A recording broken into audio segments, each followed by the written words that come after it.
di Perda nomor 2 tahun 2013 tentang rencana tata ruang rencana wilayah Kabupaten Kerawang, itu sungai-sungai besar yang ada di Kabupaten Kerawang itu dimasukkan sebagai drainase utama. Artinya dari drainase kecil di perkotaan, di kawasan industri, di perumahan, itu dibuangnya ke sungai-sungai gitu.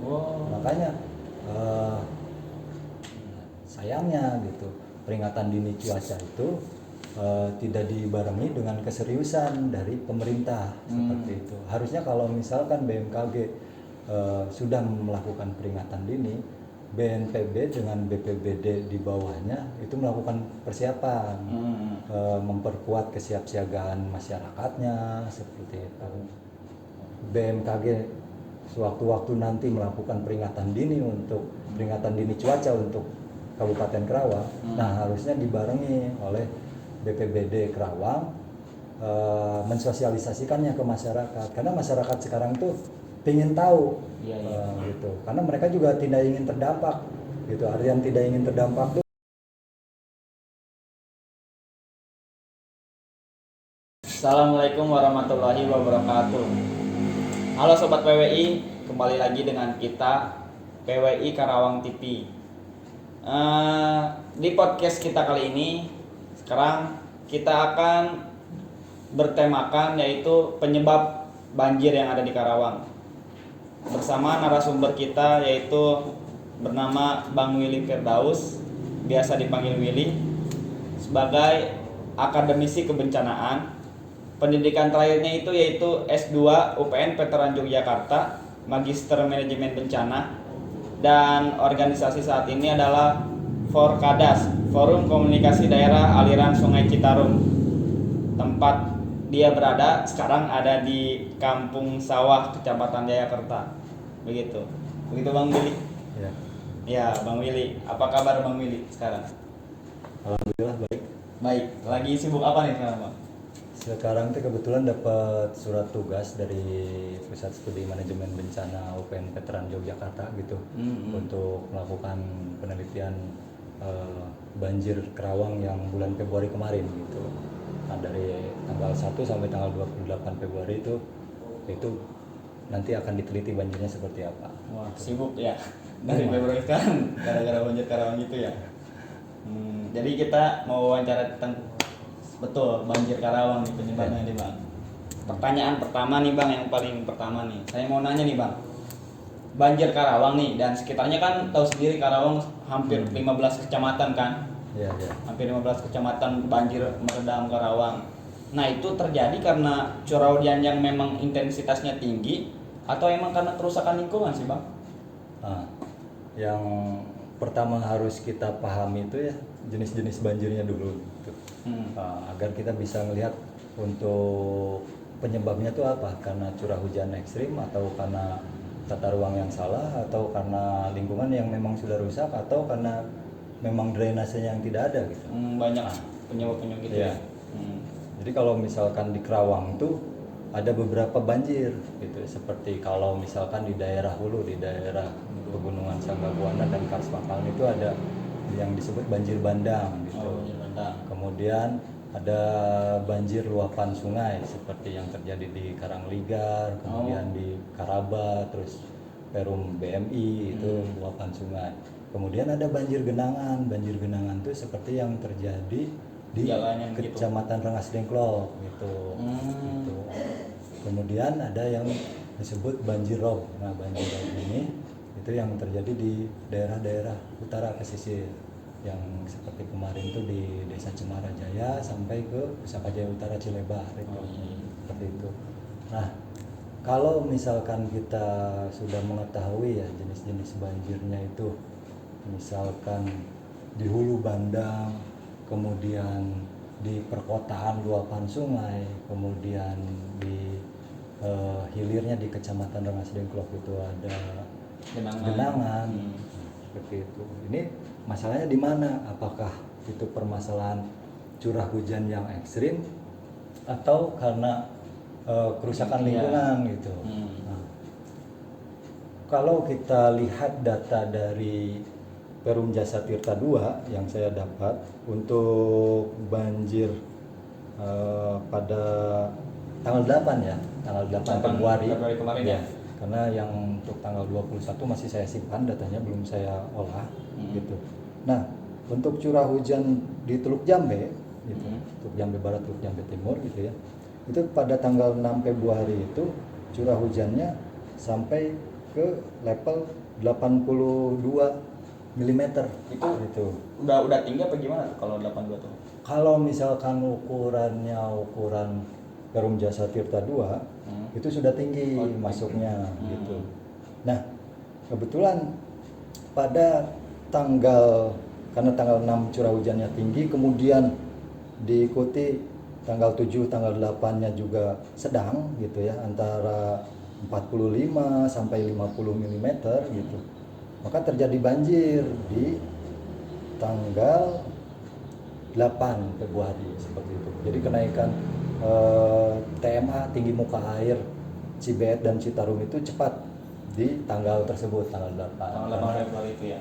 Karena curah hujan dari tanggal 5, 6, paling tinggi 6, kemudian turun 7 tapi masih intensitasnya sedang, 7, 8. Nah, 8 itu TMA-nya naik. Jadi dari tadinya normal, aman gitu. Itu sampai naik ke awas gitu. Kalau awas. Iya. Awas itu udah mulai harus siaga gitu. Udah masuk zona bahaya untuk ke pemukiman atau masyarakat yang ada di bantaran gitu. Itu kan kalau kita lihat itu banjir pertama yang datang ke Karangligar kalau nggak salah ya gitu. Kemudian juga teman-teman di Karangligar itu mengatakan kalau banjir yang terjadi di Karangligar itu yang pertama tuh datang tanggal 6 Februari. 6 Februari itu. Tanggal 6 Februari itu banjir datangnya dari Sungai Cidawolong, bukan dari Sungai Cibeet gitu. Itu udah hujan kan ya itu? Ah, itu. Jadi berkaitannya dengan curah hujan yang 6 Februari itu yang 82 mm itu. Gitu. Nah, kan kenapa bisa terjadi luapan sungai di Sungai Cidawolong gitu. Nah, kita harus lihat ke hulu sungainya, apakah di hulu Sungai Cidawolong itu ada pembangunan atau tidak. Kalau misalkan pembangunannya itu memperhatikan kerentanan dan risiko bencana, itu tidak akan terjadi hal yang terjadi pada tanggal 6 Februari itu. Yang di Karangligar itu. Gitu. Tapi kalau misalkan pembangunan itu tidak melihat kerentanan dan risiko bencana yang akan terjadi ke daerah di hilirnya, daerah desa Karangligar gitu, yaitu akan terjadi luapan seperti yang tanggal 6 gitu. Oh, berarti karena curah hujan dan pembangunan juga bisa jadi ya? Apa gimana? Jadi curah hujan tuh pasti akan terus ada ya, gitu. Jadi misalkan kita menyalahkan curah hujan ekstrim, tapi curah hujan ekstrim tuh setiap tahun juga ada gitu. Pasti. Gitu. Antara misalkan dia lebih dari 100 mm kalau ukurannya BMKG gitu, itu udah tinggi curah hujannya. 100 mm. 100 mm tuh udah curah hujan yang ekstrim. Lah, gitu. Yang standar. Kalau standarnya ya di bawah 100 itu. Di bawah 100. Tapi kalau untuk yang ukuran PJT karena dia bentuknya lokal gitu untuk beberapa daerah, yaitu untuk ukuran 60 sampai 80 udah termasuk ekstrim. Udah termasuk ekstrim. Jadi dan terjadi di Karawang.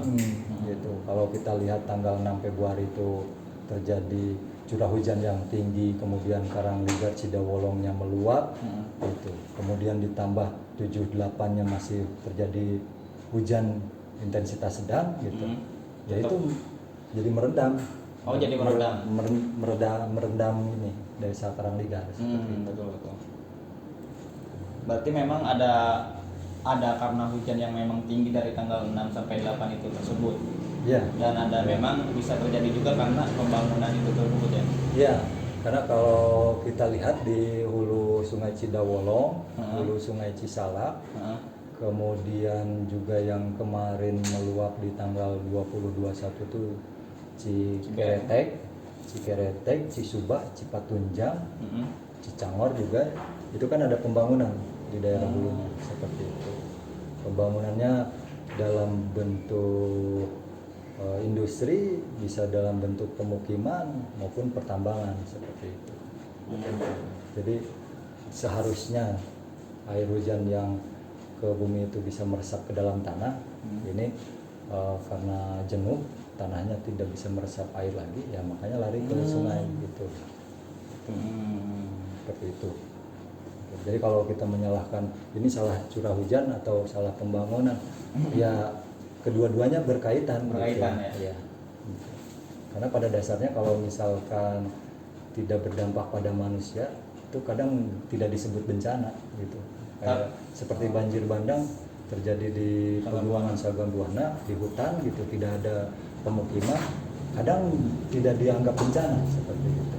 Tapi kalau misalkan itu berdampak ke masyarakat, walaupun dua perumahan, itu dijadikan bencana. Tapi kalau misal dari awal Februari itu memang intensitas hujannya tinggi tapi tidak ada pembangunan gitu di sekitar gitu, apakah memang banjir akan beneran meredam apa bagaimana? Gimana ulangnya? Kalau misal intensitas hujan itu dari awal Februari kan memang tinggi terus nih, 5, 6, 7, 8 tuh. Ya. Tapi di sekitar situ gak ada pembangunan yang merusak lingkungan gitu. Nah, kalau seperti itu kita lihat lagi ke sungainya tersebut, daya tampungnya gitu.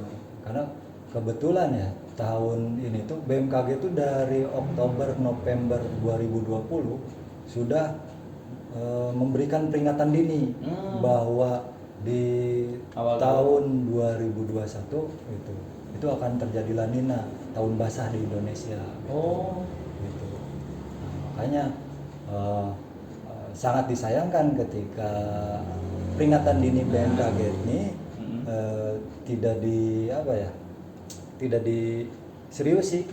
diseriuskan oleh pemerintah, baik pemerintah pusat, pemerintah provinsi maupun pemerintah kabupaten gitu. Jadi dianggap peringatan dini biasa gitu. Padahal La Nina itu kan tahun basah, curah hujannya ekstrim, ya terjadi di tanggal 20 dan 21 Februari itu. Gitu. Curah hujan yang tinggi gitu, yang terjadi di Bogor, tepatnya di Kelapa Nunggal, itu menyebabkan luapan yang sangat besar di Citarum Hilir, Cibet, Citarum gitu kan. Itu dari Bogor ya? Sebenarnya berkaitan juga antara dari Purwakarta, Bogor, dan hujan yang terjadi di kita sendiri seperti itu. Mengenai kata La Nina ya, BMKG, berarti tahun sekarang ini tahun basah menurut Abang. Bisa gak sih kita bisa mengendalikan curah hujan itu? Sebenarnya kalau teknologi kita bisa gitu. Teknologi manusia itu bisa, bukan mengendalikan tapi mengurangi gitu. Jadi ketika awan potensi hujan itu sudah terbentuk gitu dan berada di tempat lain, nah itu biasanya pemerintah itu melakukan penaburan garam gitu, agar terjadi hujannya tidak di Jakarta atau di Bogor ataupun di daerah-daerah gitu. Seperti waktu El Nino, ketika terjadi kebakaran lahan di Sumatera dan Kalimantan, itu pemerintah juga melakukan hal serupa gitu. Jadi kalau ada awan potensi hujan, dia tabur garam agar terjadi hujan, memadamkan api. Nah, di La Nina dibalik gitu prosedurnya. Jadi ketika awan potensi hujan itu masih di laut, itu sudah ditabur garam agar hujannya turun di laut gitu, tidak ke daratan. perkotaan. Iya. Oh, berarti caranya itu menaburkan garam, teman-teman, gitu. Ada Garamnya- teknik khusus apa? Garamnya garam spesial, Garam spesial. bukan garam dapur. Garam buat ular gitu. Oh, berarti garam khusus misalkan ditaburin gitu biar ketika awan sudah mendung apa gimana, taburin garam biar si hujannya itu dari awan Ya, turun jadi ke lautan gitu. awan potensi hujannya tuh sudah turun duluan gitu sebelum nyampe ke daratan. Yang seharusnya biasanya itu kerjasama antara BNPB itu sama TNI sama BMKG. Jadi BMKG yang menentukan awan yang potensi curah hujannya deras itu ada di posisi ini, dan itu harus dilakukan H-2 atau H-1 sebelum dia datang ke Bogor atau Jakarta, seperti itu. Sudah dilakukan, Sudah dilakukan kemarin setelah terjadi banjir di Jakarta dan di Kerawang itu tanggal 20, 21, 22 Februari. Itu di tanggal 24, 25 tuh itu pemerintah melakukan penaburan garam untuk awan potensi hujannya di Selat Sunda. Oh, di Selat Sunda penaburan garamnya. Iya, itu. Jadi kembali lagi ya ke La Nina tuh. Jadi BMKG itu sudah melakukan peringatan dini dari bulan Oktober. Nah, sayangnya gitu, peringatan dini cuaca itu tidak dibarengi dengan keseriusan dari pemerintah seperti itu. Harusnya kalau misalkan BMKG sudah melakukan peringatan dini, BNPB dengan BPBD di bawahnya itu melakukan persiapan, memperkuat kesiapsiagaan masyarakatnya seperti itu. Dengan cara apa? Ada yang bisa dengan melakukan pelatihan, simulasi, ataupun memasang alat-alat peringatan dini di bantaran-bantaran sungai yang dia memiliki potensi meluap seperti itu. Kan di tanggal 20-21 tuh sampai fiskalnya Perum Jasa Tirta II yang ada di Kedung Gede dan Cibe itu udah tenggelam. Artian tenggelam tuh alat ukurnya sudah melewati gitu. Sudah melewati iya, alat ukur. gitu. Jadi kemarin tuh ya sampai 1 kali 24 jam itu TMA tuh tidak terlihat. Sudah di batas fiskal yang punya PJT 2 seperti itu. Ya alat peringatan dini kita yang dipasang di alun-alun Kerawang juga terendam gitu. Gitu.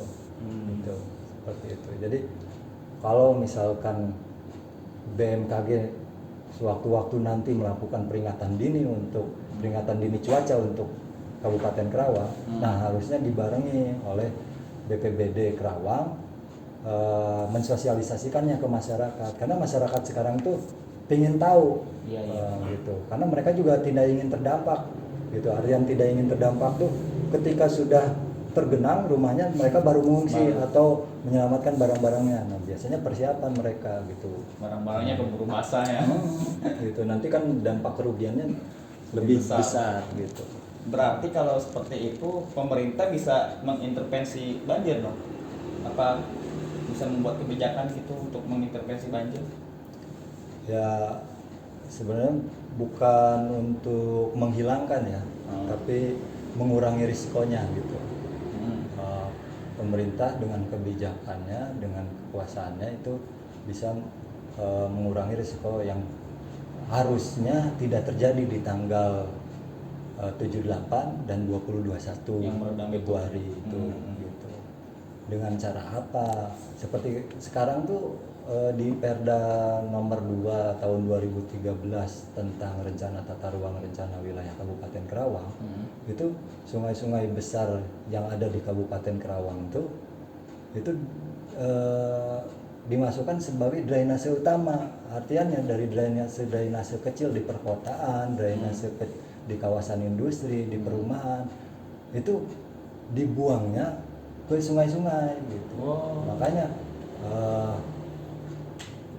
jadi apa ya, kalau misalkan hujan ini karena curah hujan ekstrim gitu, banjir ini karena curah hujan ekstrim gitu, ya tidak juga sih kalau misalkan pemerintah bisa membuat skema bagaimana drainase perkotaan, drainase perumahan, dan drainase kawasan industri itu tidak menambah beban dari sungai-sungai yang ada di Kerawang. Iya, harusnya gitu. Dan juga di daerah-daerah hulu yang harusnya menjadi resapan air itu dikurangi pembangunannya gitu. Jangan terlalu masif. Kalau misalkan terlalu masif, itu daerah tangkapan airnya, daerah resapan airnya itu akan sedikit seperti itu. Saya pernah melakukan penelitian di daerah perbukitan Kuta Tandingan. Itu perbedaannya sangat